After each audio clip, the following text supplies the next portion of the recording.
మన యొక్క దీంట్లో బాడీలోని జెనెటిక్ ప్రాబ్లమ్స్ ఉన్నాయా, డెఫిషియన్సీస్ ఉన్నాయా, లేకుంటే బ్లడ్ టెస్ట్ చేసుకుంటే ఎలాంటి సమస్యలు ఉన్నాయి, అవన్నీ చేసుకొని ఎట్లా కరెక్ట్ చేసుకోవాలో చేసుకుంటూ ఉంటాం. అదేవిధంగా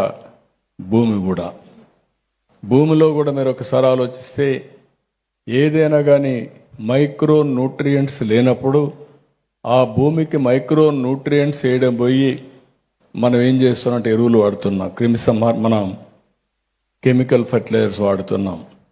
కెమికల్ ఫెర్టిలైజర్స్ ఏదైనా మన బాడీలో కూడా ఏదైనా ఇబ్బంది వస్తే స్టీరాయిడ్ ఇస్తే ఆ స్టీరాయిడ్ వల్ల స్టిమ్యులేషన్ వస్తుంది తప్ప ఫలితం ఉండదు, నెగిటివ్ ఇంపాక్ట్ ఉంటుంది.